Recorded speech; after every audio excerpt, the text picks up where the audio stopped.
2017년 추수감사절 특별집회 진정한 교회 생활 생명의 결과 하나님의 건축물을 위한 잔칫집인 교회 생활 3주 1일 아침의 누림 요한복음 3장 5절 6절 내가 진실로 그대에게 말합니다. 누구든지 물과 그 영으로 나지 않으면 하나님의 왕국에 들어갈 수 없습니다. 육체로 난 것은 육체이고 그 영으로 난 것은 영입니다. 12장 1절 2절 예수님께서 베다니에 가셨는데 그곳은 예수님께서 죽은 사람들 가운데서 살리신 나사로가 있는 곳이었다. 사람들이 거기에서 예수님을 위하여 잔치를 베풀었다. 마르다는 시중을 들었고 나사로는 예수님과 함께 상에 앉아있는 사람들 가운데 있었다. 요한복음에 있는 표적들을 상고해 봄으로써 우리는 주님께서 먼저 생명으로서 우리에게 오신 것을 깨달을 수 있습니다. 모든 사람의 필요를 채우는 생명에 관해 말하는 요한복음에 나오는 이 9가지 사례들은 매우 의미가 깊습니다. 이 모든 사례는 주님께서 여러 가지 다른 방면에서 우리에게 생명으로 오신 것을 상징하는 표적들입니다. 우리의 생명이신 주님에 대한 체험은 거듭남에서 시작하여 부활로 절정에 이릅니다. 오늘의 읽을 말씀 요한복음 11장은 교회 생활과 관련해서 볼 때 매우 의미가 깊습니다.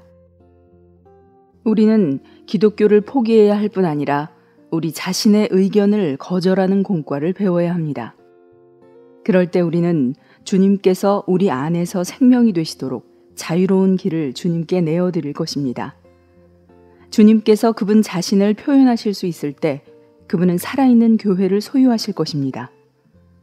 종교와 의견은 우리의 생명이신 주님께서 흐르시는 것을 방해하는 두 가지 주된 것입니다.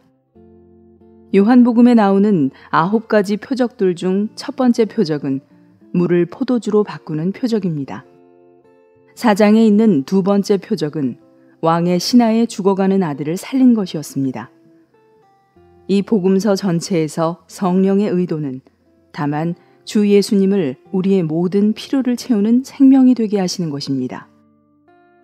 요한복음 2장과 4장에 있는 이 두 가지 표적은 생명이 죽음에서 나온다는 원칙을 계시합니다. 9가지 사례 모두는 부활의 영역 안에 있으면서 모든 사람의 필요를 채우는 생명의 원칙을 계시해 줍니다. 물을 포도주로 바꾸는 것은 여러 표적들의 시작이었습니다. 그것은 죽음에서부터 생명을 가져오는 가장 중요한 원칙을 포함합니다. 이것이 9가지 사례들 모두에게 있는 기본 원칙입니다. 주님은 부활의 원칙 안에서 생명이 되시기 위해 죽음의 이런 여러 상황 안으로 오셨습니다. 주님은 각각의 상황에 있는 죽음을 생명으로 바꾸셨으며 죽음에서부터 생명을 가져오셨습니다. 부활 안에 있는 생명의 이 원칙을 모든 사례에 적용해 봅시다. 먼저 주님은 니고데모에게 거듭남에 관해 말씀하셨습니다. 거듭남은 주님께서 단순히 부활 안에서 우리의 생명이 되시기 위해 오신 것을 뜻합니다. 어떻게 주님은 사람들을 거듭나게 하시거나 새로 태어나게 하실 수 있습니까? 그것은 단순히 부활의 원칙 안에서 그들의 생명이 되심으로써입니다. 사마리아 여인의 사례에서 주님은 생수가 주는 만족에 관해 그녀에게 말씀하셨습니다. 불쌍한 죄인이 생수로 어떻게 만족할 수 있습니까? 오직 부활 안에 있는 생명의 원칙에 의해서입니다. 주님께서 부활 안에서 생명으로서 우리 안에 오실 때 우리는 우리를 만족하게 하는 생수를 가질 것입니다. 요한복음의 원칙은 부활 안에 있는 생명이신 그리스도입니다. 이 복음서의 의도는 우리의 행동을 규제함으로써 우리를 개선하거나 개조하는 것이 아닙니다. 주님의 유일한 의도는 우리 안으로 생명을 가져오시는 것입니다. 이 생명은 우리를 소생시키고 거듭나게 하며 부활하게 하고 재창조할 것입니다. 만일 우리가 이 복음서의 원칙을 깨달을 수 있다면 우리의 목마름은 해결되고 배고픔은 만족되며 어둠은 밝아지고 죄의 사슬은 끊어지며 죽음은 부활에 의해 삼켜질 것입니다. 이 모든 것은 우리가 그 영 안에서 그리고 말씀을 통해 우리의 부활 생명이신 그리스도를 체험함으로써 이루어집니다. 우리는 우리 자신에 속한 어떤 것이나 우리의 어떤 행위에 의해서는 절대로 살아계신 그리스도를 체험할 수 없습니다. 살아계신 그리스도는 오직 그 영 안에서 말씀을 통하여 우리에게 체험되실 수 있습니다. 그 영과 말씀은 우리를 부활 안에 있는 생명의 원칙 안으로 이끌 것입니다. 만일 우리가 그 영 안에서 말씀을 통하여 그분을 취한다면 우리는 만족하고 빛비춤을 받으며 해방되고 부활할 것입니다. 죽음에서 부활할 때 우리는 죽음의 모든 방면에서 구출됩니다. 우리가 부활 안에 살고 있기 때문에 어떤 것도 우리를 억누를 수 없고 제한할 수 없으며 가둘 수 없습니다.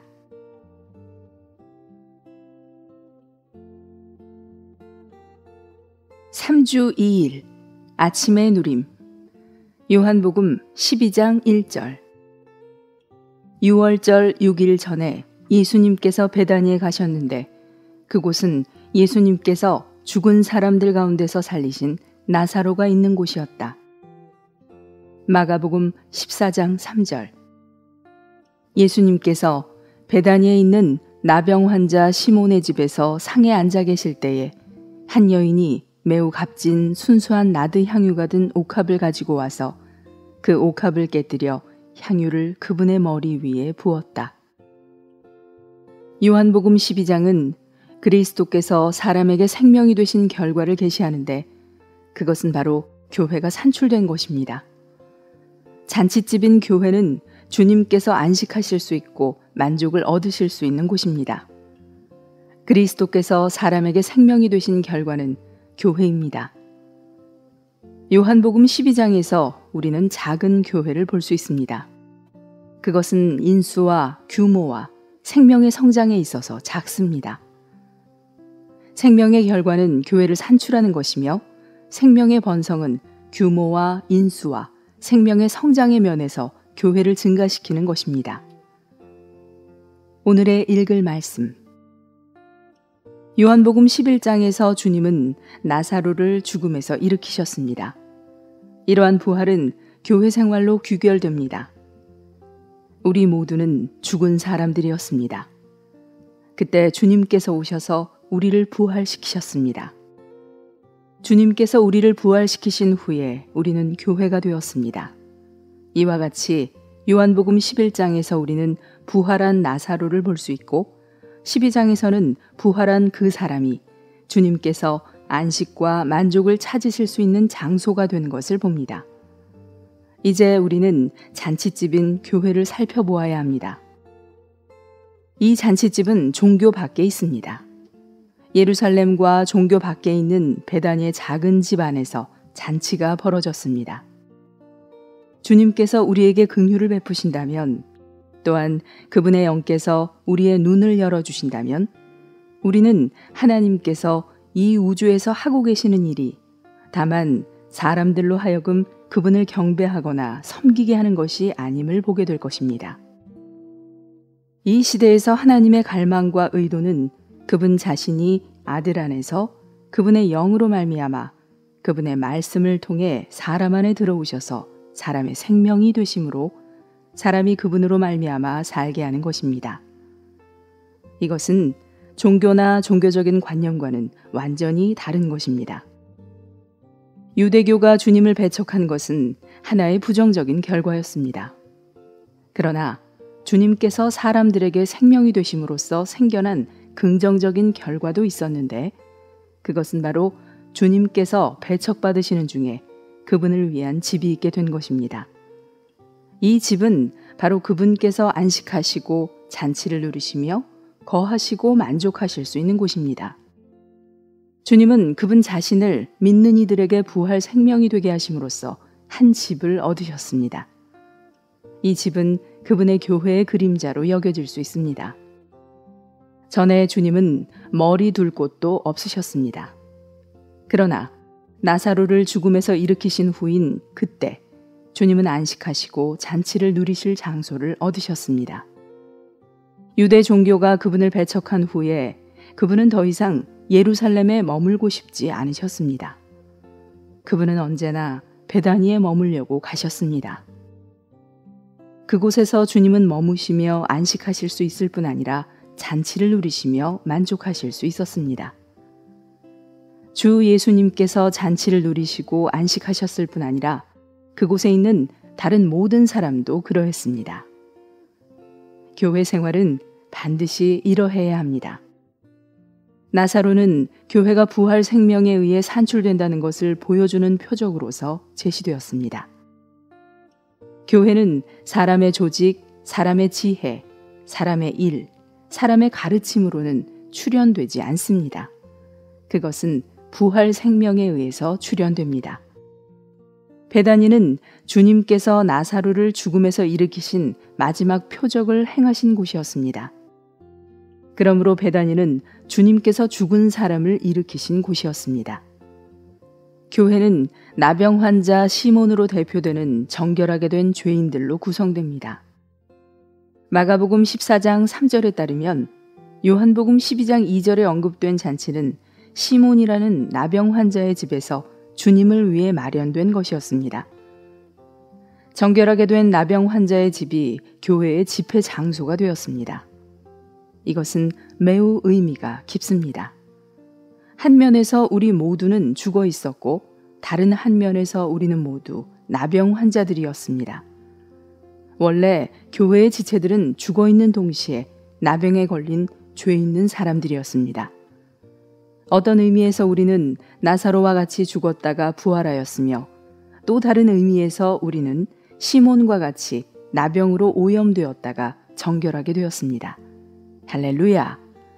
주님은 죽은 사람들 가운데서 우리를 일으키셨고 우리의 나병, 곧 죄들에서 우리를 정결하게 하셨습니다.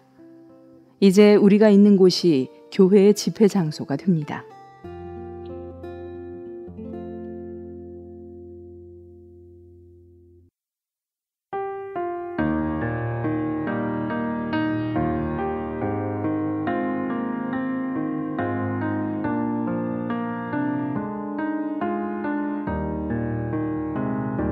주 예수께 사로잡힌 내 맘 주님 향해 활짝 엽니다. 모든 종교 속박에서 풀어 주 안에만 있게 하소서. 여기서 당신의 영광 보니 내 맘 빛으로 채우소서. 주의 영과 한영된 우리를 주님으로 적셔주소서. 눈부시게 빛을 내는 이여 보좌 위에 계신 인자여 불꽃으로 나를 태우소서. 주와 함께 빛날 때까지 주여 내가 당신 영광 볼 때 내 자아 부끄럽습니다. 이제 당신만을 사랑하며 그 이름을 찬양합니다. 당신 사랑하는 마음으로 나의 옥합 깨뜨립니다. 주를 위해 내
창세기 1장. 태초에 하나님이 천지를 창조하시니라. 땅이 혼돈하고 공허하며 흑암이 깊음 위에 있고 하나님의 신은 수면에 운행하시니라. 하나님이 가라사대 빛이 있으라 하심에 빛이 있었고 그 빛이 하나님의 보시기에 좋았더라. 하나님이 빛과 어두움을 나누사 빛을 낮이라 칭하시고 어두움을 밤이라 칭하시니라. 저녁이 되며 아침이 되니 이는 첫째 날이니라. 하나님이 가라사대 물 가운데 궁창이 있어 물과 물로 나뉘게 하리라 하시고 하나님이 궁창을 만드사 궁창 아래의 물과 궁창 위에 물로 나뉘게 하시매 그대로 되니라. 하나님이 궁창을 하늘이라 칭하시니라. 저녁이 되며 아침이 되니 이는 둘째 날이니라. 하나님이 가라사대 천하의 물이 한 곳으로 모이고 묻이 드러나라 하시매 그대로 되니라. 하나님이 묻을 땅이라 칭하시고 모인 물을 바다라 칭하시니라. 하나님의 보시기에 좋았더라. 하나님이 가라사대 땅은 풀과 씨 맺는 채소와 각기 종류대로 씨 가진 열매 맺는 과목을 내라 하시매 그대로 되어 땅이 풀과 각기 종류대로 씨 맺는 채소와 각기 종류대로 씨 가진 열매 맺는 나무를 내니 하나님의 보시기에 좋았더라.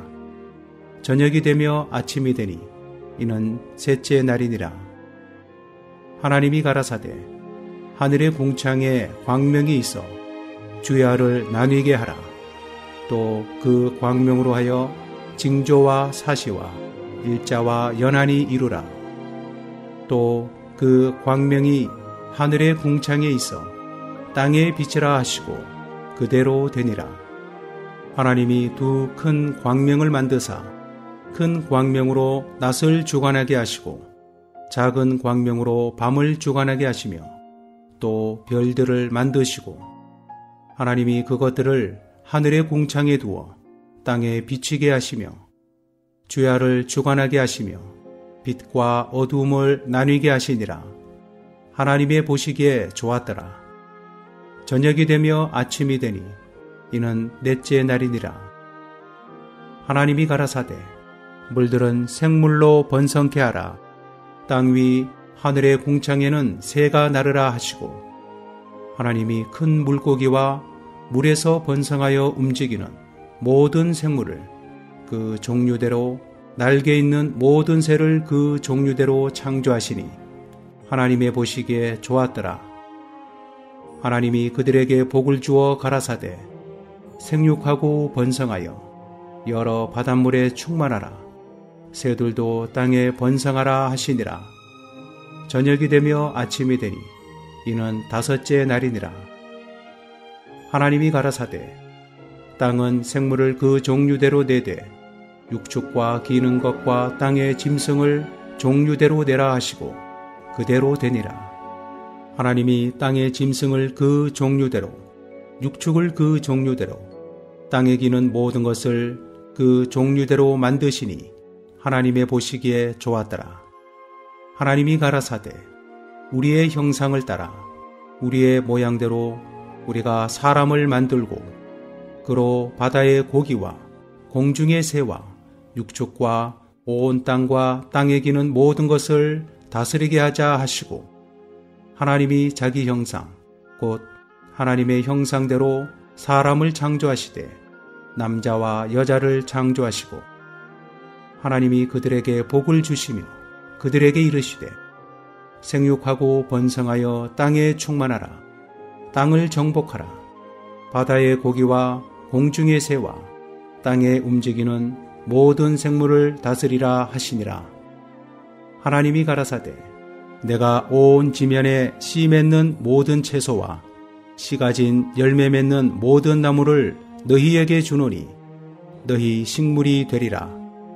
또 땅의 모든 짐승과 공중의 모든 새와 생명이 있어 땅에 기는 모든 것에게는 내가 모든 푸른 풀을 식물로 주노라 하시니 그대로 되니라. 하나님이 그 지으신 모든 것을 보시니 보시기에 심히 좋았더라. 저녁이 되며 아침이 되니 이는 여섯째 날이니라. 2장. 천지와 만물이 다 이루니라. 하나님의 지으시던 일이 일곱째 날이 이를 때에 마치니 그 지으시던 일이 다함으로 일곱째 날에 안식하시니라. 하나님이 일곱째 날을 복주사 거룩하게 하셨으니 이는 하나님이 그 창조하시며 만드시던 모든 일을 마치시고 이날에 안식하셨음이더라. 여호와 하나님이 천지를 창조하신 때에 천지에 창조된 대략이 이러하니라. 여호와 하나님이 땅에 비를 내리지 아니하셨고 경작할 사람도 없었으므로 들에는 초목이 아직 없었고 밭에는 채소가 나지 아니하였으며 안개만 땅에서 올라와 온 지면을 적셨더라. 여호와 하나님이 흙으로 사람을 지으시고 생기를 그 코에 불어 넣으시니 사람이 생명이 된지라. 여호와 하나님이 동방의 에덴의 동산을 창설하시고 그 지으신 사람을 거기 두시고 여호와 하나님이 그 땅에서 보기에 아름답고 먹기에 좋은 나무가 나게 하시니 동산 가운데에는 생명나무와 선악을 알게 하는 나무도 있더라. 강이 에덴에서 발원하여 동산을 적시고 거기서부터 갈라져 네 군원이 되었으니 첫째의 이름은 비손이라. 금이 있는 하윌라 온 땅에 둘렸으며 그 땅의 금은 정금이요 그곳에는 베들리엄과 호마노도 있으며 둘째 강의 이름은 기혼이라. 구스 온 땅에 둘렸고 셋째 강의 이름은 히데겔이라. 아수르 동편으로 흐르며 넷째 강은 유브라데더라. 여호와 하나님이 그 사람을 이끌어 에덴 동산에 두사 그것을 다스리며 지키게 하시고 여호와 하나님이 그 사람에게 명하여 가라사대 동산 각종 나무의 실과는 내가 임의로 먹되 선악을 알게 하는 나무의 실과는 먹지 말라. 내가 먹는 날에는 정령 죽으리라 하시니라. 여호와 하나님이 가라사대 사람의 독초하는 것이 좋지 못하니 내가 그를 위하여 돕는 배필을 지으리라 하시니라.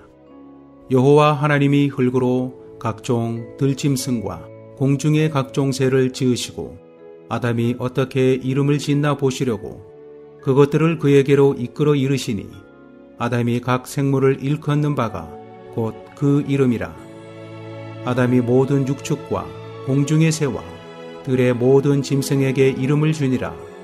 아담이 돕는 배필이 없으므로 여호와 하나님이 아담을 깊이 잠들게 하시니 잠들매 그가 그 갈빗대 하나를 취하고 살로 대신 채우시고 여호와 하나님이 아담에게서 취하신 그 갈빗대로 여자를 만드시고 그를 아담에게로 이끌어 오시니 아담이 가로되 이는 내 뼈 중에 뼈요 살 중에 살이라.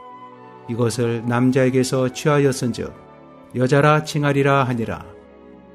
이러므로 남자가 부모를 떠나 그 아내와 연합하여 둘이 한 몸을 이룰지로다.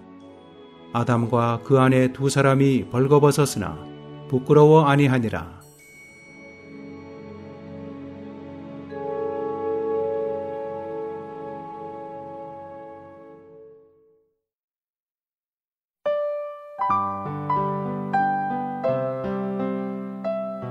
마태복음 제1장. 예수 그리스도의 계보이다. 그분은 다윗의 자손이시요 아브라함의 자손이시다. 아브라함이 이삭을 낳고 이삭이 야곱을 낳고 야곱이 유다와 그의 형제들을 낳고 유다가 다말에게서 베레스와 세라를 낳고 베레스가 헤스론을 낳고 헤스론이 람을 낳고 람이 아미나답을 낳고 아미나답이 나손을 낳고 나손이 살몬을 낳고 살몬이 라합에게서 보아스를 낳고 보아스가 룻에게서 오벳을 낳고 오벳이 이새를 낳고 이새가 다윗 왕을 낳았다. 다윗이 우리야의 아내였던 여자에게서 솔로몬을 낳고 솔로몬이 르호보암을 낳고 르호보암이 아비야를 낳고 아비야가 아사를 낳고 아사가 여호사밧을 낳고 여호사밧이 요람을 낳고 요람이 우시야를 낳고 우시야가 요담을 낳고 요담이 아하스를 낳고 아하스가 히스기야를 낳고 히스기야가 므낫세를 낳고 므낫세가 아몬을 낳고 아몬이 요시야를 낳고 바빌론에 끌려갈 때에 요시야가 여고냐와 그의 형제들을 낳았다. 바빌론에 끌려간 후에 여고냐가 스알디엘을 낳고 스알디엘이 수룹바벨을 낳고 수룹바벨이 아비훗을 낳고 아비훗이 엘리야김을 낳고 엘리야김이 아소르를 낳고 아소르가 사독을 낳고 사독이 아킴을 낳고 아킴이 엘리훗을 낳고 엘리훗이 엘르아살을 낳고 엘르아살이 맏단을 낳고 맏단이 야곱을 낳고 야곱이 마리아의 남편 요셉을 낳았고 마리아에게서 그리스도라 불리시는 예수님께서 태어나셨다. 그러므로 모든 세대수가 아브라함부터 다윗까지 14대이고 다윗부터 바빌론에 끌려갈 때까지 14대이며 바빌론에 끌려간 후부터 그리스도까지 14대이다. 예수 그리스도께서 나신 유래는 이러하다. 그분의 어머니 마리아가 요셉과 약혼하고 나서 함께 살기 전에 성령으로 잉태된 것이 나타났는데 마리아의 남편 요셉은 의로운 사람이므로 그녀의 일을 공개적으로 드러내고 싶지 않아 가만히 파혼하려 하였다. 그가 이 일을 깊이 생각하고 있을 때에 보아라, 주님의 천사가 꿈에 나타나 말하였다. 다윗의 자손 요셉이여, 두려워하지 마시고 그대의 아내 마리아를 데려오십시오. 마리아 안에 나신 이는 성령으로 되신 것입니다. 아들을 낳을 것이니 이름을 예수라 부르십시오. 왜냐하면 바로 그분께서 자기 백성을 그들의 죄들에서 구원하실 것이기 때문입니다.